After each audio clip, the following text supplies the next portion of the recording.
My name is Harper Holloway. I'm 31 years old, and 6 months ago, my mother stood up at Easter dinner, looked right at me in front of 25 relatives, announced that I was the only Holloway who couldn't put a roof over her own head.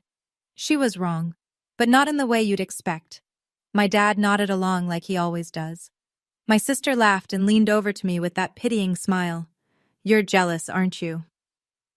2 weeks later, I invited her over for tea at my new address. When she walked through the front gate, she couldn't dial our mother's number fast enough. She was shaking so hard she could barely hold the phone. What she said was, "Mom, you have to see this, right now." But that moment was 13 years in the making. Before I take you back to the beginning, please take a moment to like and subscribe, but only if this story earns it. Drop your city and your local time in the comments. I'm curious where you're listening from. Now let me take you back to a Tuesday night in November 2022, the night I found out what my mother actually did with my college fund. My apartment was a studio in Southeast Portland, 540 square feet, one window that rattled when trucks passed, a kitchen faucet that dripped on a 3-second cycle no matter how hard I cranked the handle. I didn't hate it. At 28, I figured this was just the cost of starting from zero. And I do mean zero. I was a cybersecurity analyst at a mid-size firm downtown. My first real title after 4 years of grinding through contract gigs.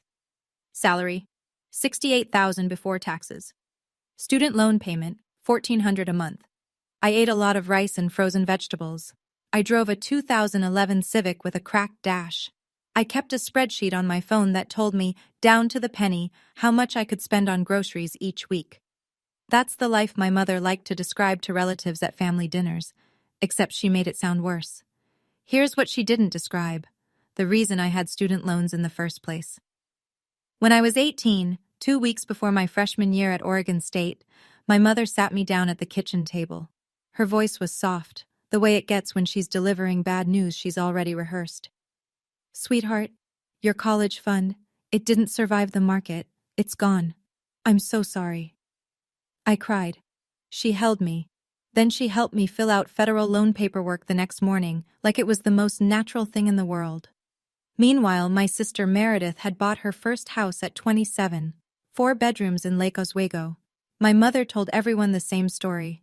Meredith saved up. She's always been smart with money. That was 3 years before Uncle Frank called me on a Tuesday night and told me the truth. At that point, I still believed my mother about the fund. That changed in a single phone call. Let me paint the picture for you. Thanksgiving. Meredith's house. The dining table sat 14, and my mother moved through that room like she'd designed it herself. She pointed out the light fixtures to Aunt Patrice. She ran her hand along the kitchen island for my cousin Dennis. She did everything except hang a sign that read, "This is what success looks like." I sat at the corner of the table between Uncle Dennis and a cousin I saw once a year. My mother was talking to Aunt Patrice across the cranberry sauce. She didn't lower her voice. She never did. "Harper's still renting. A studio, bless her heart. That tech thing she does. It's so unpredictable. I worry." Patrice glanced at me. I smiled. Then Meredith, from the head of the table, tilted her head at me the way people tilt their heads at sick animals.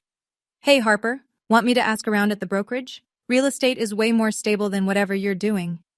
"I'm fine, Meredith. Just trying to help."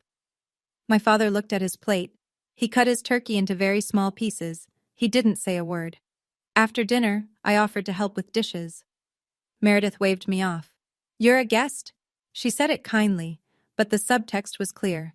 This is my kitchen. In my house. Which I own. That night, scrolling through my phone in the car before I drove home, I noticed something. Meredith had created a new family group chat for planning Christmas. Everyone was in it. Everyone except me.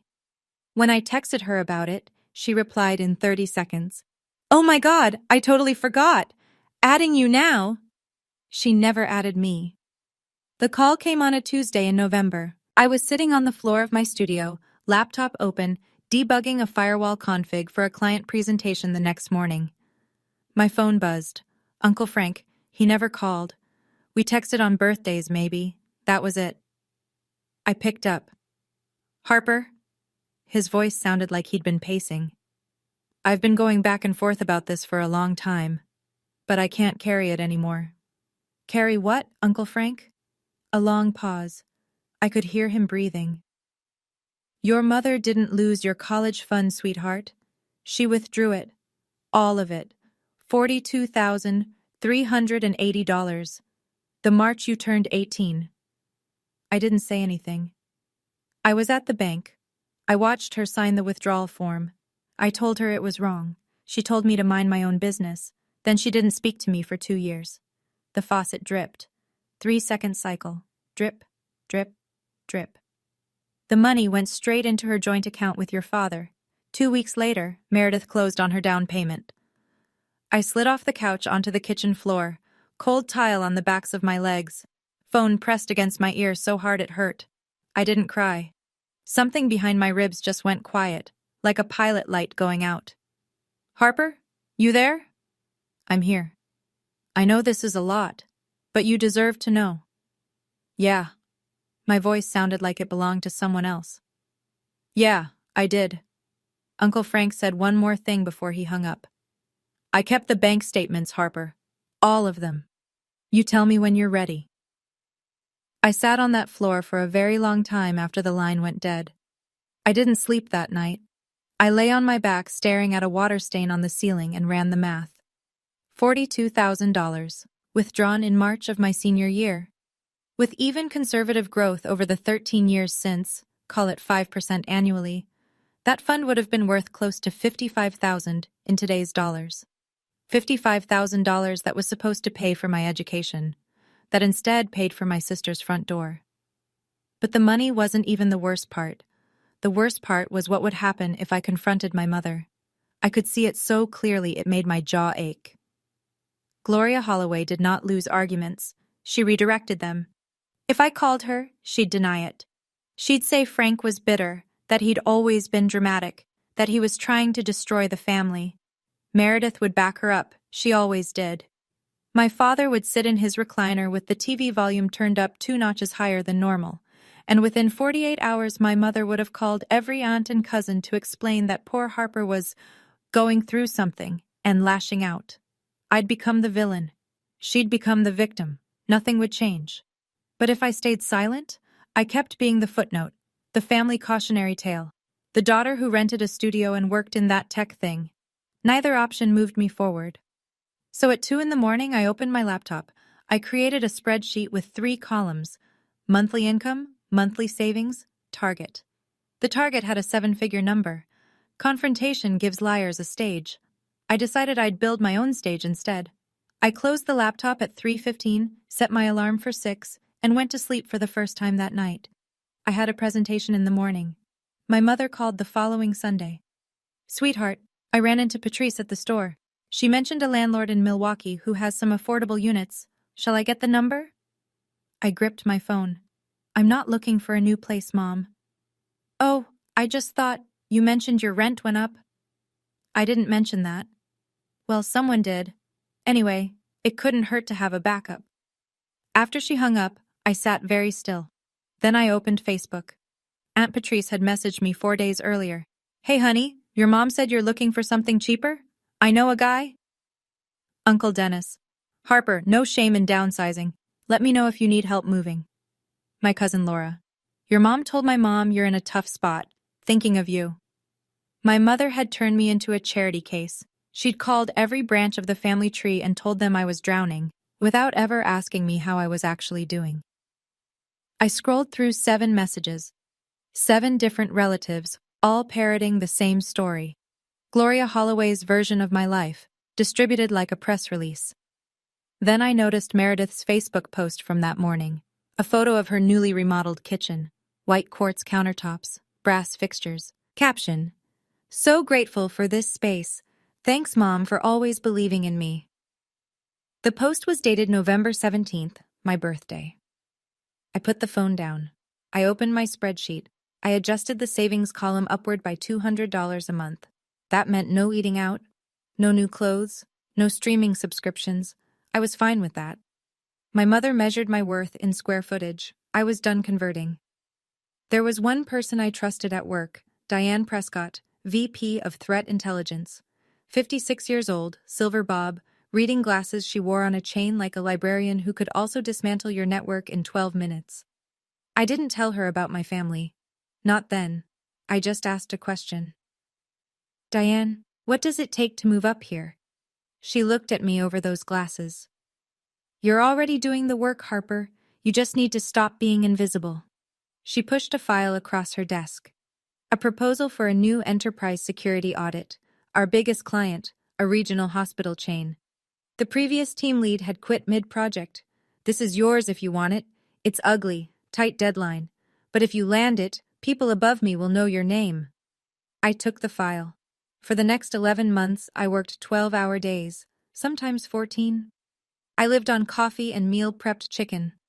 I automated 40% of my paycheck into an investment account, index funds, nothing fancy, and pretended that money didn't exist. I stopped sharing anything about my job with my family, not because I was hiding it, because every time I'd mentioned work before, my mother had waved it off like I was describing a hobby. That computer thing.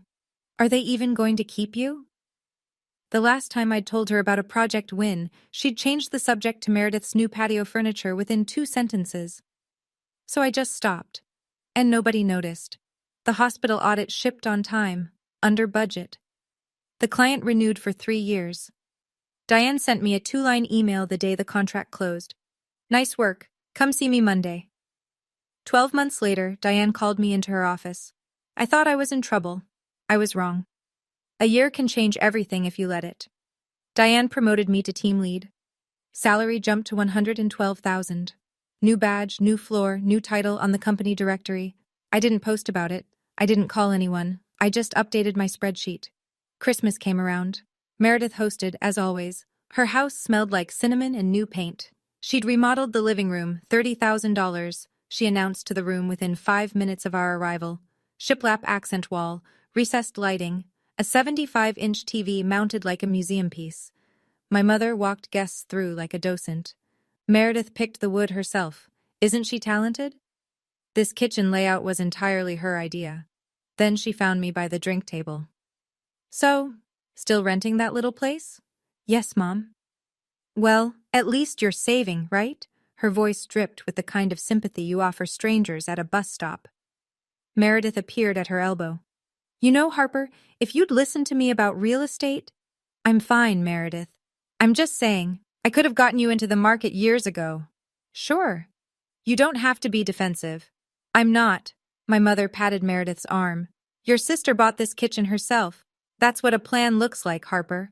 I sipped my water, smiled, said nothing. Later, in the hallway by the bathroom, Todd, Meredith's husband, stopped me. He was holding 2 beers and looked like he wanted to be anywhere else. Hey, your mom talks a lot. He handed me a beer. Don't believe everything. I looked at him. He shrugged and walked away. It was the kindest thing anyone in that house said to me all night. February, a Wednesday evening. I was debugging a server migration when my phone buzzed. A voicemail from a number I didn't recognize. Male voice, mid-40s, cheerful in that forced way people get when they've been told to call someone. Hey, Harper, this is Greg.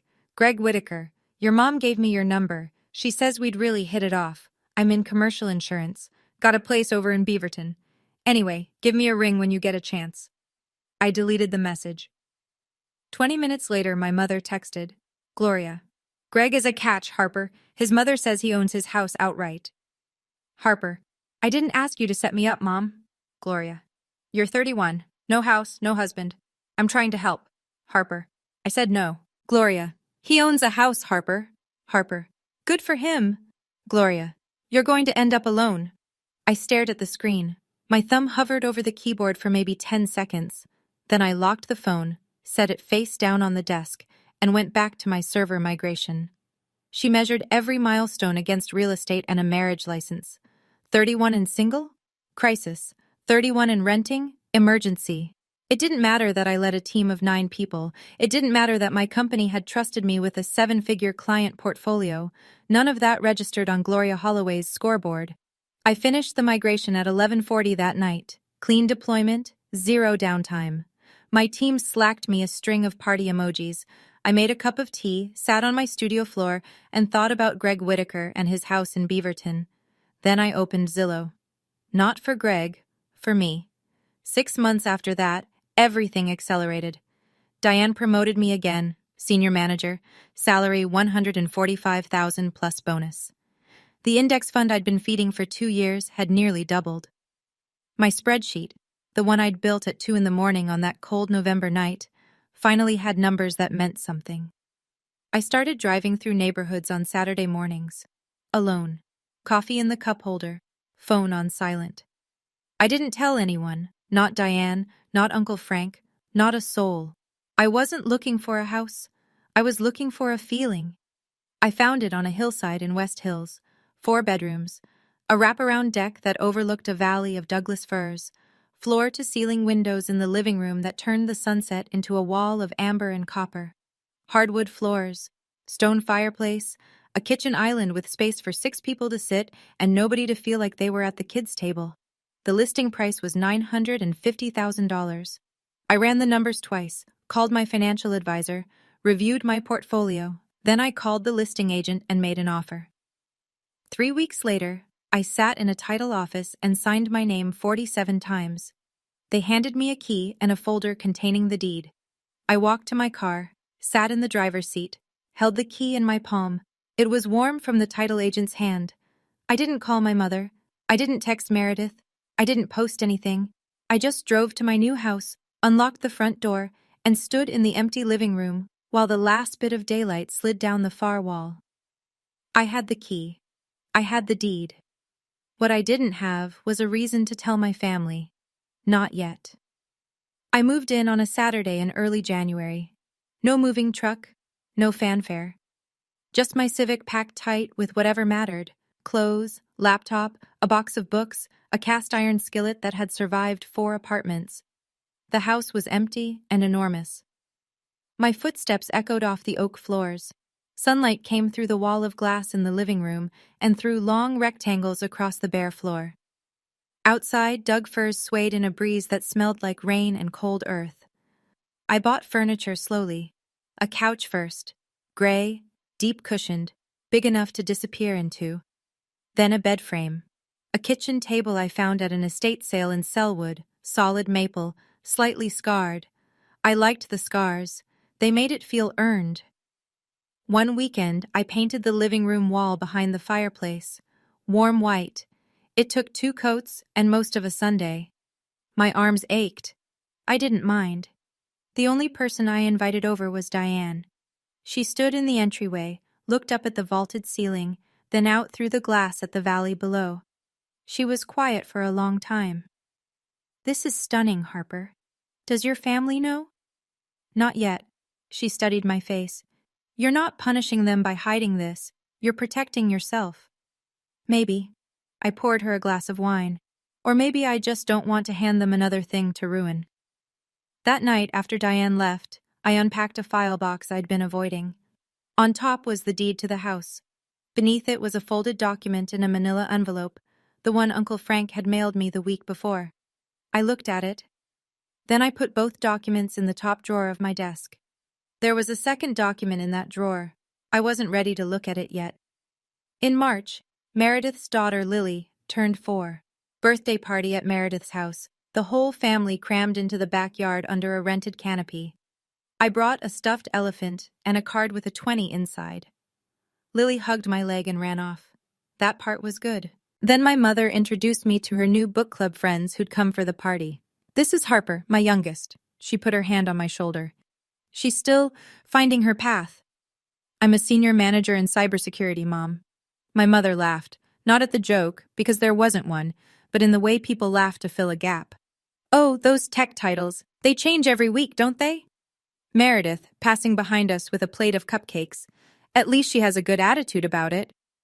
The book club women smiled politely. I smiled back. Then I noticed someone I hadn't expected to see. Uncle Frank was sitting in a lawn chair by the fence, a paper plate balanced on one knee. He'd been re-invited to family events about a year ago, after 2 years of Gloria's freeze-out. He kept to himself mostly. But when I crossed the yard, he looked at me and gave me a single slow nod. I sat beside him. The bank statement I sent you, he said quietly. Your mother's signature is right there. Date, amount, account number. You read it? Not yet, Uncle Frank. Soon. Take your time. It's not going anywhere. Across the yard, my mother watched us. I saw her expression shift, just for a half second. Something tightened around her eyes. Then she turned to Aunt Patrice and launched into a story about Meredith's new pergola. Frank, she called across the yard, just loud enough. Don't fill her head with your nonsense. You always dramatize. Frank took a sip of his lemonade and said nothing. That night, I drove back to West Hills. I made a cup of chamomile. I sat at my kitchen table, the scarred maple one, and pulled the manila envelope from my desk drawer. For a minute I just held it. Then I opened it. The document was a bank statement from Pacific Northwest Federal Credit Union. A custodial account opened on September 3, 2004, the year I turned 3. Beneficiary, Harper Elaine Holloway. Custodian, Gloria A. Holloway. Deposits appeared every month, $50, then $100, then $200 as the years went on. By March of my senior year, the balance read $42,380. Then a single line, withdrawal, March 14, 2013, $42,380. Authorization, Gloria A. Holloway. Transferred to joint checking account ending in 7741. I stared at the numbers. My mother's signature was at the bottom of the authorization page. Neat cursive. The same handwriting that had signed my permission slips and birthday cards. 2 weeks after that withdrawal, Meredith closed on her house. I folded the statement, placed it back in the envelope, put it in the drawer next to my deed. Then I called Uncle Frank. I read it. And? I'm not going to yell. I'm not going to beg. I looked out the window. City lights scattered across the valley floor like a second set of stars. I'm just going to be ready when the moment comes. That's my girl. We were quiet for a moment. Then he asked, when? Easter is 8 weeks away. Meredith's hosting. 25 people. I know. I might need you there. I'll be there. I hung up and washed my tea mug. Dried it, put it away. Easter was 8 weeks out, 25 Holloways under one roof, and for the first time in years, I was looking forward to it. Easter Sunday arrived the way Oregon Aprils do. Cold in the morning, bright by noon, the kind of sky that couldn't decide between rain and mercy. Meredith's house was already full when I pulled up. Cars lined the cul-de-sac. Through the front window, I could see bodies moving, platters being passed, my mother's silhouette directing traffic in the dining room. I sat in my car for 30 seconds, breathed. The house was decorated to within an inch of its life, tulips in every vase, a centerpiece made of moss and ceramic rabbits, linen napkins. Meredith had gone all out, and my mother had clearly helped. Her fingerprints were on every detail. I walked in wearing a simple navy blouse and jeans.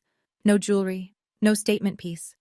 I hugged my Aunt Patrice, shook Uncle Dennis's hand, kissed Lily on the forehead. My mother found me within 3 minutes. Harper, you look thin. Are you eating? Hi, Mom. Happy Easter. Doesn't she look thin? This to Patrice, who nodded diplomatically. I poured myself a glass of sparkling water and stood near the kitchen island while my mother gave tours. Meredith just had the living room repainted, Pharaoh and Ball. She picked the shade herself. Those floors are original oak. Meredith had them refinished. The deck extension was Meredith's idea. Every sentence was a ribbon tied around Meredith's life, presented to the audience for applause. Todd appeared beside me with a plate of deviled eggs. Brace yourself, he said under his breath.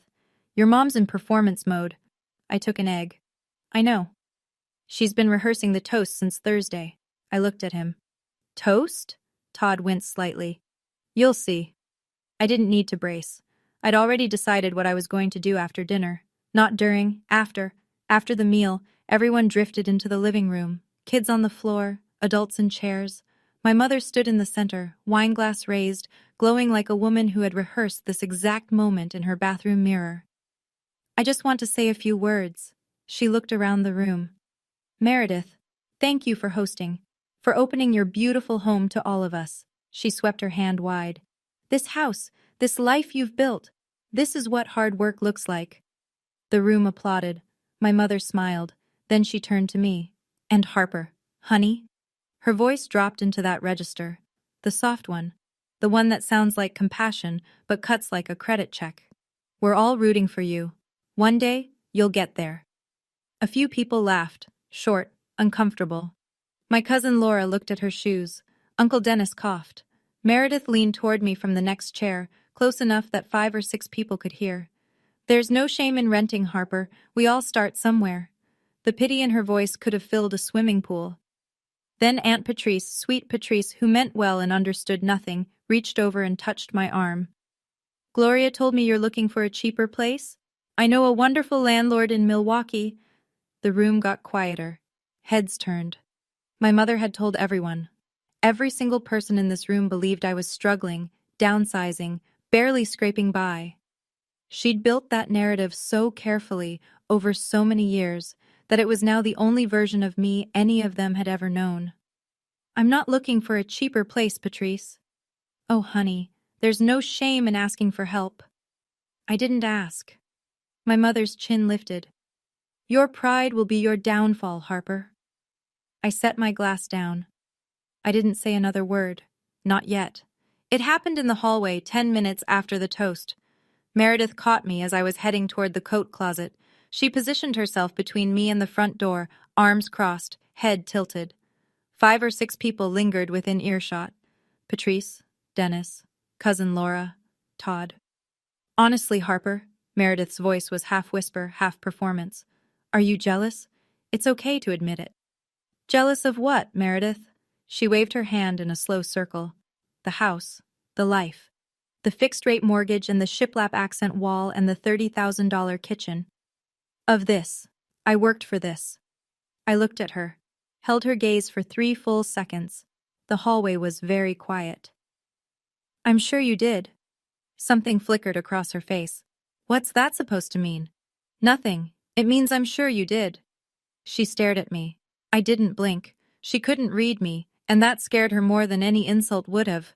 She turned and walked back to the living room. I heard her voice, pitched to Carrie. Mom, Harper's being weird again. My mother's sigh was audible from 20 feet away. She's always been the difficult one. In the corner of the living room, Uncle Frank set his coffee cup down on the end table. Slowly. His eyes moved from Meredith to Gloria and stayed there. Gloria noticed. For just a second, she met his stare. Then she turned away and started clearing dessert plates as if she hadn't seen him at all. But I'd seen it. That tiny flinch. That half-second where my mother remembered that Frank knew something she'd spent 13 years burying. I picked up my jacket. It was time to plant the seed. I had my coat on, keys in my hand. My mother was already halfway through her closing commentary. Harper always leaves early, it's just her way, when I stopped at the edge of the living room. Actually, Meredith. My sister looked up from the couch, mid-conversation with Patrice. I'd love to have you over for tea this Saturday. I have a new place. The room shifted, not dramatically. Just a small atmospheric change, like a barometric drop before a storm. Gloria frowned. A new place? What new place? I just moved. Nothing big. I kept my voice light. Saturday, 2 o'clock? Meredith's confusion was genuine. She wasn't faking it. You moved? And you didn't... When did you... It happened fast, Mom. I shrugged. I'll text Meredith the address. Meredith looked at Gloria. Gloria looked at me. For a single beat, nobody said anything. Sure, Meredith said slowly. I'll come. Great, bring Todd if you want. I pulled on my jacket. Thanks for hosting, Meredith. Dinner was lovely. I walked through the front door and didn't look back. The evening air hit my face, sharp and clean. Behind me, I could hear my mother's voice already recalibrating.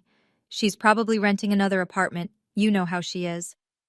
But I caught one other thing as the door closed. Uncle Frank, still in his corner chair, watching me leave. He was smiling. First time all night. I drove home, my home, through the dark hills. The trees were black against a slate sky. My hands were steady on the wheel. Saturday was 5 days away. For the first time in years, I couldn't wait to open my front door. Okay, pause. Before Meredith shows up at my door, I want to ask you something. Have you ever had someone in your family take credit for something that was yours? Or spread stories about you that weren't true, just to make themselves look better? Drop it in the comments. I want to hear your story. And if you've made it this far, hit subscribe. You don't want to miss what happens when Meredith walks through that gate. Let's keep going. Saturday came slowly. I spent the morning cleaning, not because the house was dirty, but because I needed something to do with my hands. I vacuumed the already clean hardwood. I wiped down the granite island even though no one had used it. I arranged 2 ceramic mugs on the counter, side by side. Then I baked scones, lemon and blueberry. The recipe was from a cookbook I'd found at Goodwill my first month in the studio apartment. The scones came out golden and slightly uneven. Perfect. By 1:30, the house smelled like sugar and citrus. Afternoon light poured through the living room glass and turned the oak floor into something honeyed. The valley spread out below the deck in layers of green and gray. I changed into a cream sweater and jeans. No makeup beyond what I usually wore. No heels. This wasn't a performance. The house would do the talking. At 1:45, my phone buzzed. Meredith. OMW. What's the address again? I sent it. Meredith. Wait, West Hills? That's a nice area. Are you house-sitting LOL? I didn't reply. I put the phone on the kitchen counter, poured hot water into a teapot, and set it on the table next to the scones.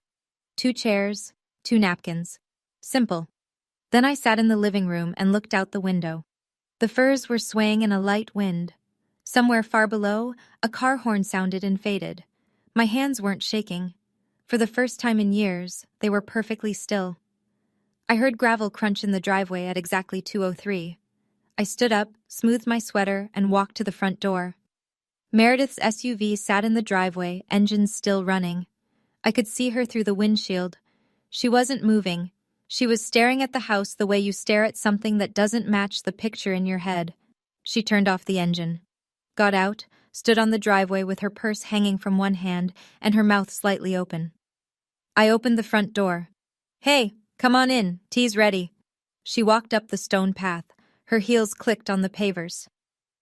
She stopped in the entryway and looked up. Vaulted ceiling, the staircase with its iron railing, the living room visible through the archway, the wall of glass, the valley. She turned in a slow circle. Her hand went to her mouth. This is your place? Yes. You bought this? I did. She walked into the kitchen, touched the granite island, opened a cabinet, closed it, walked to the glass wall and stood there, staring at the view. Harper. Her voice was smaller now. How? I worked, I saved, I invested. But you were renting. I was, now I'm not. She stood in my living room for what felt like a full minute without speaking.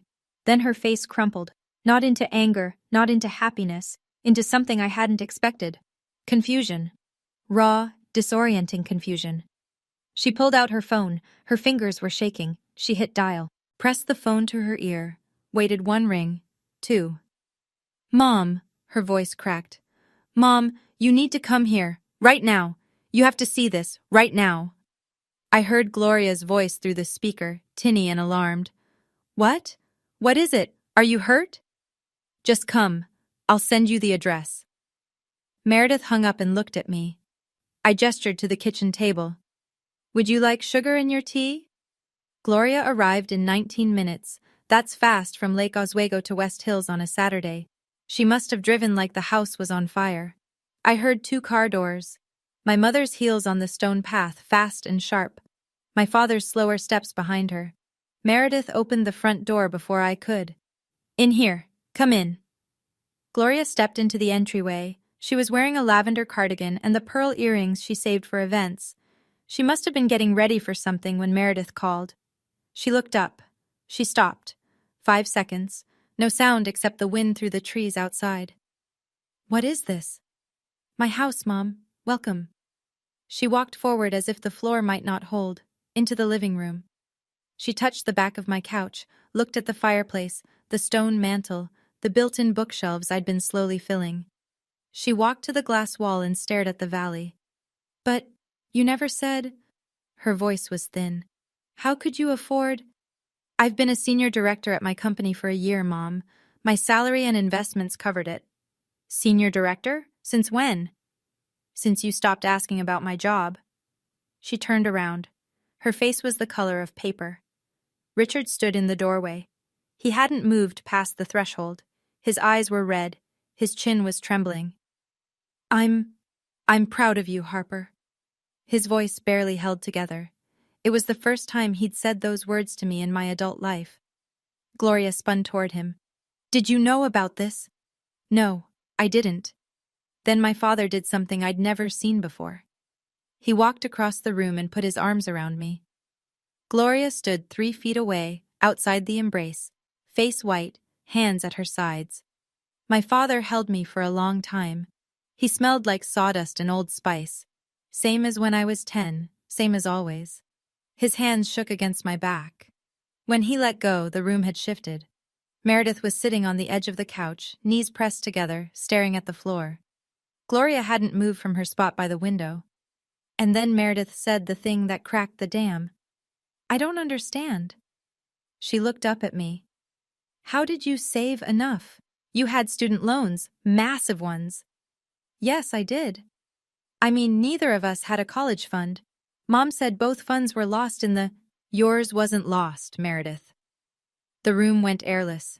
My sister blinked. What? My $42,000 was withdrawn the year I turned 18, 2 weeks before your down payment. Meredith's mouth opened, closed, opened again. That's not— She turned to Gloria. Mom? My mother's jaw was tight. Her fingers had found the hem of her cardigan and were twisting it. That's ridiculous. Who told you that nonsense? Someone who was there. Frank. She said his name like a curse. Frank has been trying to tear this family apart for— The front door opened. Everyone turned. Uncle Frank stood in the doorway. He wore a flannel shirt and work boots. His hair was windblown from the drive.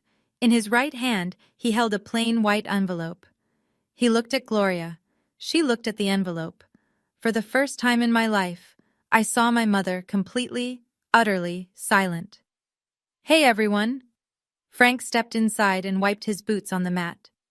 Sorry I'm late. Traffic on 26 was a mess. He walked over and placed the envelope gently on the kitchen table between the teapot and the scones. Nobody touched the envelope for what felt like a very long time.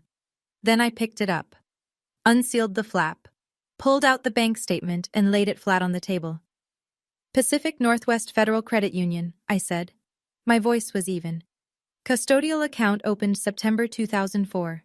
Beneficiary, Harper Elaine Holloway. Custodian, Gloria A. Holloway. I pointed to the bottom of the page. March 14th, $42,380. Full withdrawal. Signed, Gloria Holloway. I slid my finger to the next line. Transferred to joint checking account, ending in 7741. I looked at Meredith. 2 weeks later, your down payment cleared. Meredith stood up, walked to the table, picked up the statement with both hands and read it. Her lips moved slightly as her eyes tracked the numbers. Mom. Her voice was very small. You told me this was your savings. You told me you and Dad set aside money. Gloria's face had gone from white to red. Frank, you had no right to keep that. I had every right. Frank's voice was calm, unshakable. She's my niece, and you lied to her face for 13 years. It was family money. I had the right to allocate. It was in my name, Mom.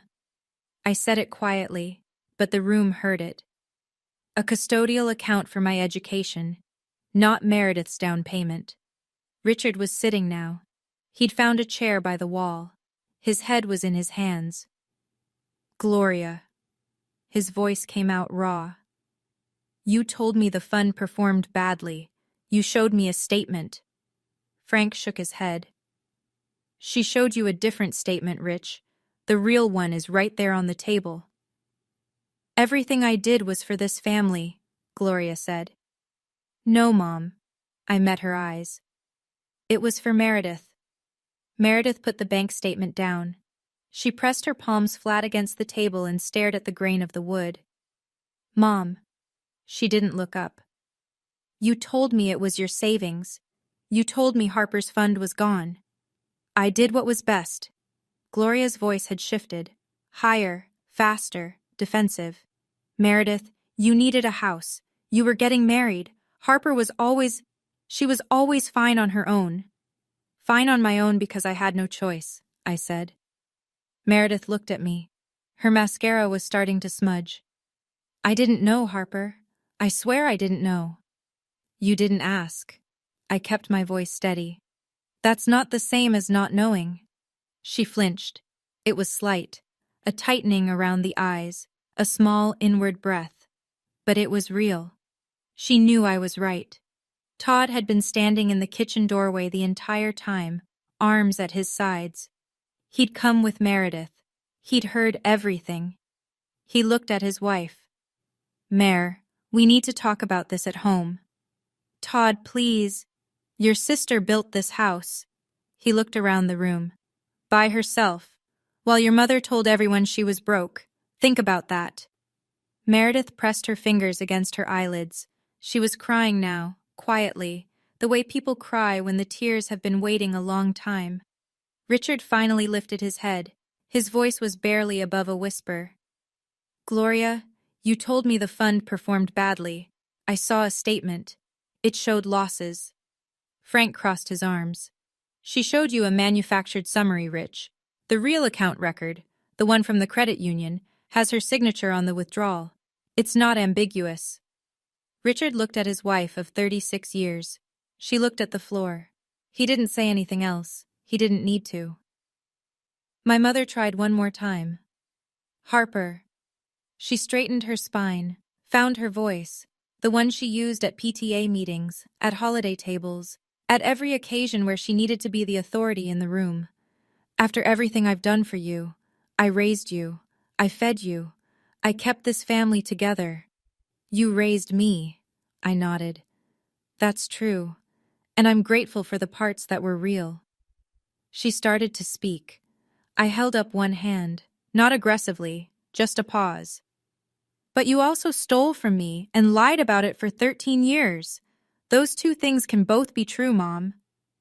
I'm your mother. And I'm your daughter. That should have meant something. The silence that followed was the loudest thing I'd ever heard in my own house. I took a breath. I'm not cutting anyone off, but some things are going to change. I looked at each of them in turn. Meredith, Gloria, Richard. You don't get to tell people I'm struggling when I'm not. You don't get to define my life to the family.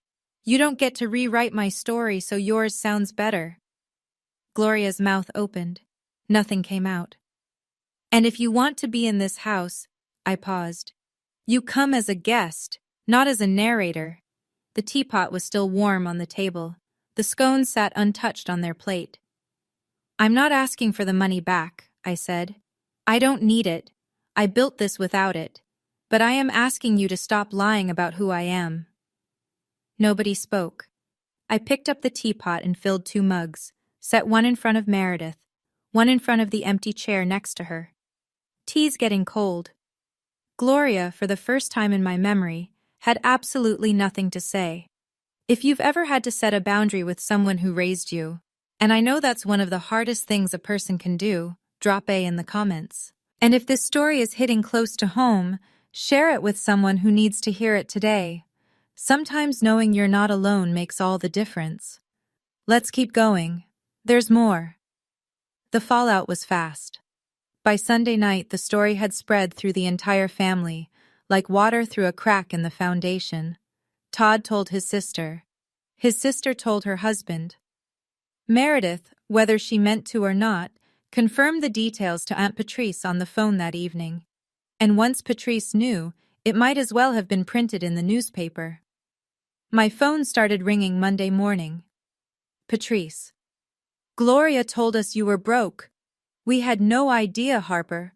All these years we thought, we just believed her.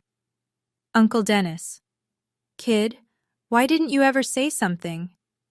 Would you have believed me over her? The silence on the other end was its own answer. Cousin Laura sent a text. I feel sick. I'm sorry for every time I offered you help you didn't need. Over the next week, relatives started calling Gloria. Not to comfort her, to ask questions, hard ones. The kind she couldn't redirect with a laugh or a wave of her hand. Gloria's response was predictable. She blamed Frank. He's always been jealous of our family. He's trying to destroy everything I've built. But there was a bank statement on a kitchen table in West Hills with her signature at the bottom. You can't talk your way around ink on paper. One by one, the calls to Gloria stopped. Not with dramatic confrontations, just silence. Patrice didn't invite her to book club that month. Dennis didn't ask her to organize the 4th of July cookout. Cousin Laura removed Gloria from the family group chat, the one I'd never been added to. My mother lost the one thing she valued more than money, the narrative. For 13 years, she had been the author of every Holloway story. Now the family was reading a different version, and they believed it, because it was true. Meredith called 3 days later. I was on my deck, watching a red-tailed hawk ride a thermal above the valley. My phone buzzed. I let it ring twice before I answered. Harper? Her voice was smaller than I'd ever heard it. I keep thinking about that bank statement. Okay. I should have asked where the money came from. I was 23 and I wanted the house so badly. Todd and I were getting married and Mom said she'd been saving for years and She trailed off. I didn't want to look too closely. I know. I'm sorry, Harper. I'm really, really sorry. Thank you. That matters. There was a pause. I could hear her breathing, uneven, the kind of breathing that comes between rounds of crying. Todd and I talked, a lot. He said, I've been treating you the way Mom taught me to. He's right. I see that now. Meredith, I don't need you to be perfect. I just need you to be honest. She made a sound that was half laugh, half sob. That's the scariest part. We sat in silence for a moment. Not the uncomfortable kind. The kind that means something's shifting, even if you can't name it yet. Then she said something I didn't expect. Todd almost left me last year. Did you know that? No. Mom was calling every day, telling me how to raise Lily, how to decorate the house, what Todd should be doing with his career.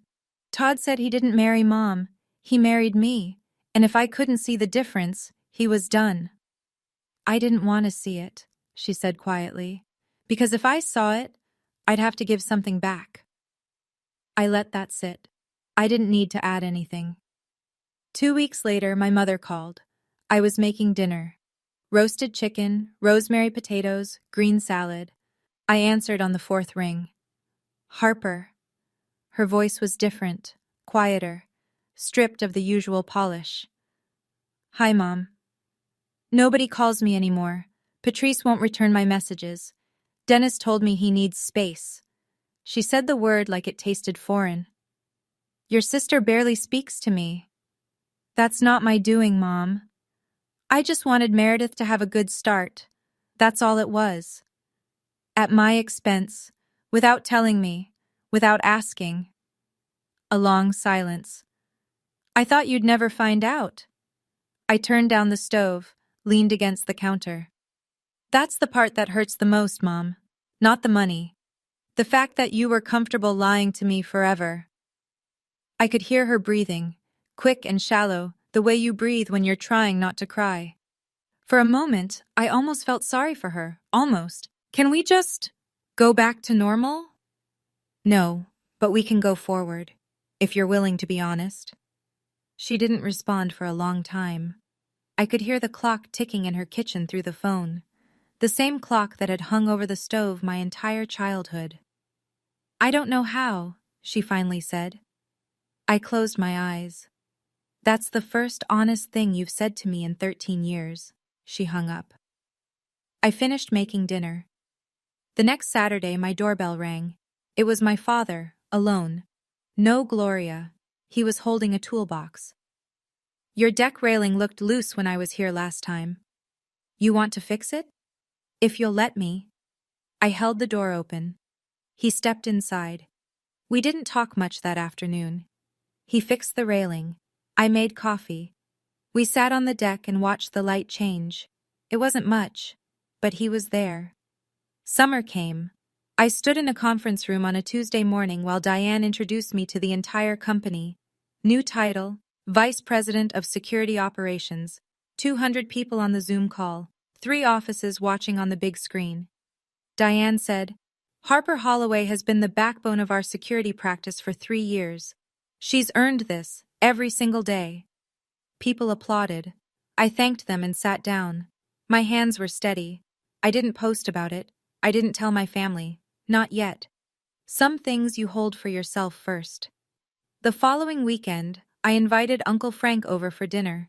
He showed up with a bottle of Willamette Valley Pinot Noir and that quiet grin he gets when he's holding something back. We ate on the deck. The sunset turned the valley into copper and violet. The firs swayed in a warm breeze. After dinner, Frank set down his glass and looked at me. Your grandmother would have been proud, Harper.